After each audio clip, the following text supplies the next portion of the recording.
सुबह सुबह जब संध्या जी उठी तो उन्हें रसोई में से कुछ आवाजें सुनाई दी।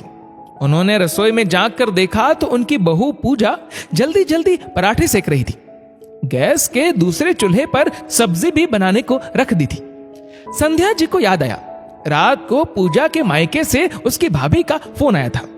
उन्होंने बताया कि पूजा की माँ बीमार है, इसलिए भाभी पूजा को बोल रही थी कि दीदी आप थोड़े दिन मम्मी से मिलने आ जाओ, मम्मी को अच्छा लगेगा आपसे मिलकर, वह थोड़ा जल्दी ठीक हो जाएगी। और वैसे भी वह काफी दिनों से आपसे मिलना चाह रही थी। काफी टाइम हो गया है आपको उनसे मिले हुए, बार बार आपसे मिलने की जिद करती रहती है आजकल।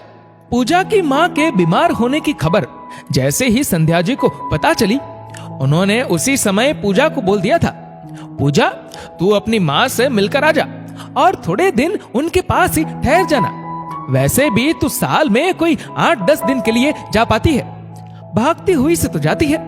ये थोड़े दिन इधर उधर घूमने फिरने में ही निकल जाते हैं। माँ के पास फुर्सत से बैठने का वक्त ही कहाँ मिलता होगा इन दिनों में। इस बार फुर्सत से जा और माँ के पास अच्छे से रुक कर आ।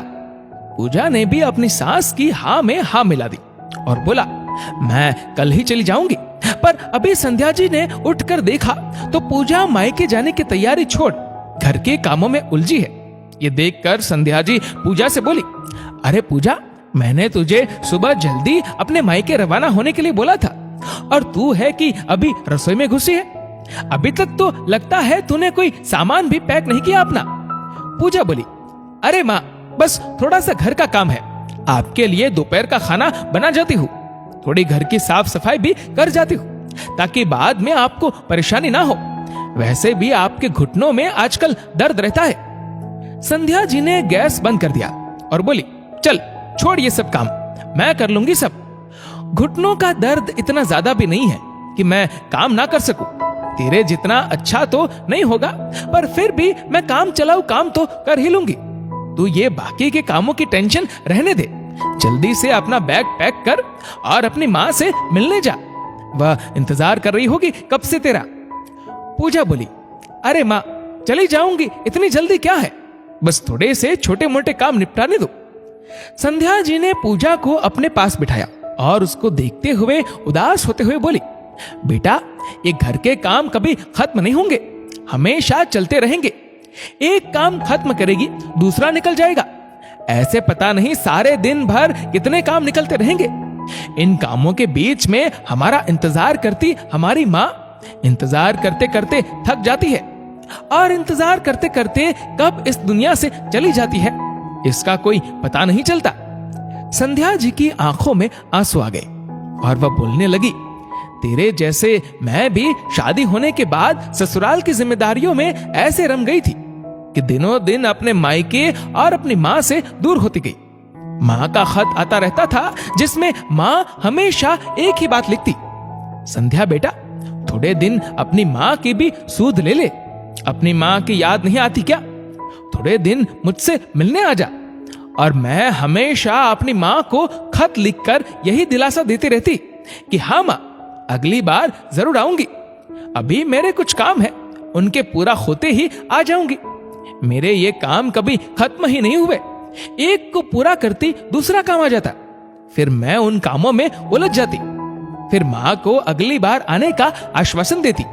और संध्या जी रोते रोते बोलने लगी, बेटा, फिर एक दिन माँ इन आश्वासनों को लेकर ही मेरा इंतजार करते करते खत्म हो गई, पर ये मेरे काम आज तक खत्म नहीं हुए।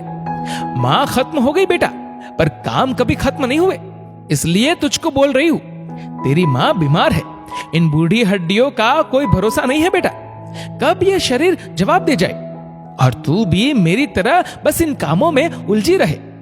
मैं तो मेरी माँ से बिना मिले ही रह गई, पर मैं नहीं चाहती तू अपनी माँ से।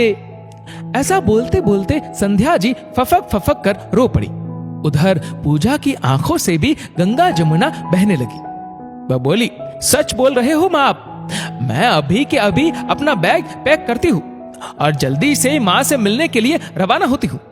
ये जिंदगी के काम तो सारी उम्र यूं ही चलते रहेंगे, हम इनके समाप्त होने का इंतजार नहीं कर सकते।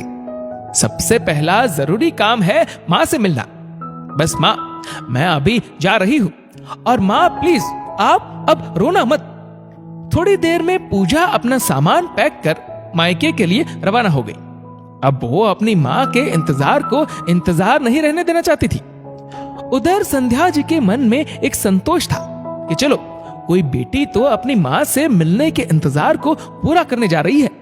इस वीडियो को लेकर आपकी क्या राय है नीचे कमेंट करके जरूर बताएगा। और अगर आपको वीडियो अच्छा लगा हो तो वीडियो को लाइक करेगा, शेयर करेगा ज्यादा से ज्यादा लोगों तक। और ऐसे ही और भी इंस्पिरेशनल वीडियोस के लिए सब्सक्राइब करें हमारे यूट्यूब चैनल को और फेसबुक पर फॉलो करें हमारे पेज को। धन्यवाद।